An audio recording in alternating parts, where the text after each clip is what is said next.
Hi. Okay, so how to bend. Now, as I said in my previous video, not everyone bends the spoon the very first time they try it. Many people will. I certainly bent it the first time, and when I teach it on retreats or at workshops, people there often will bend it the first time too.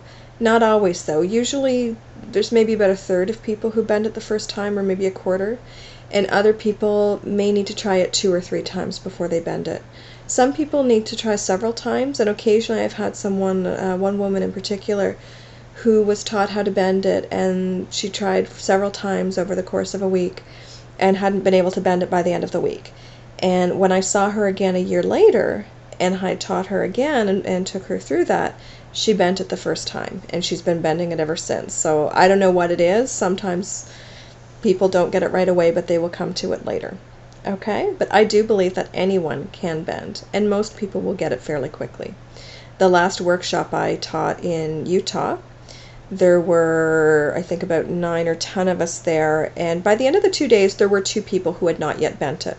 Everyone else had bent it, and they were people, most of whom were brand new to energy work. And when I recently facilitated a retreat, just last month, everyone there bent it the very second time I took them through the visualization. So it really varies. It really only took me about 10 minutes to teach that group, and they could all do it by then, and then it was easy. I find most of the time once you've done it once, you don't have any difficulty doing it again. Okay, so what I want you to do, if you have access to a spoon, and if you're a kid, don't bend your parents' cutlery without their permission. My kids are always asking me to teach them, and I won't because I don't want my cutlery bent. But anyways, if you have your own spoon that you have either purchased or come to through lawful means, the area that you are going to want to focus on bending is this area right in here. Just the area just approaching the bowl of the spoon. You can also bend a fork just as easily if you have a fork. Same thing. You bend in this area. One thing to watch out for with a fork is the tines. When you're holding it, they can dig into your palm, and that can get a little bit painful. So if you have a spoon, use a spoon. If you need to use a fork, you can use a fork. It's also cool bending a fork because afterwards I often will bend the tines a little bit. I can't bend them crazy because I don't have enough leverage because they're so short, but I will do little things and curl them a little bit. Okay. So this is the area you're going to want to bend. And also when I bend, as you notice if you watch the first video, I don't just bend it straight down. I'll bend it down and then I keep twisting the handle, because if I just did a straight bend just in one area, people look at that and say, well, I could do that. I could do that just with my strength. Whereas if I wrap the handle as far around as I can, most people are going to know right away that that's not something that they could do or I could do using strength alone. Okay. And let me think if there's anything else. It's easier to start with a thinner spoon if you have one, especially the first time you bend. You also will get more dramatic results most of the time with a thin spoon until you get really good at it. I still get more dramatic results with a thin spoon. I can bend a thicker one, but I get the best results with a really thin one. Okay? At least in terms of most of it being wrapped up. And sometimes I bend more easily than other times. If I'm very anxious, it will not always bend as easily, or I won't be able to wrap it up quite as many times, twist it around as much. Whereas if I'm very relaxed, it tends to be easier. And the one other thing I was taught is to not think about bending while you're bending it. I don't particularly worry about that a lot myself, but that was what I was told, is that it's easier to bend if you don't think about bending, and just simply feel the energy and wait for a distraction and bend then. So what I'm going to do now is I'm going to take you through a visualization. Oh, and the other thing is you're bending it this way, okay? Like bending it down and around that way. Don't try and bend it like this. If you go down like that, that's really difficult. One of my workshops, I found out later that there were a couple of people who were trying to do that, and that would be quite difficult. You do it this way because obviously the metal's thinner that way. Okay? So just hold the spoon. And I generally just hold it like this. So my hand is here and the other hand's there. Okay? And I'd like you to just hold the spoon and just see, imagine, or experience orange energy coming in through your crown chakra.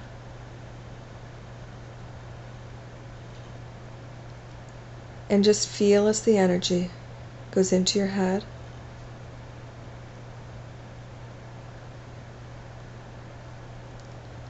and into your throat, and into your shoulders and arms. And just allow yourself to relax and let the energy flow. And you may see the energy, you may feel kind of a buzzing or vibrating or a sense of warmth or relaxation, and you may experience nothing at all, and that's fine too. So just notice as the energy moves down your arms and into your wrists and hands and into the spoon. And you can just see or picture, feel, sense, or experience the energy as it moves across the spoon, back and forth and back and forth.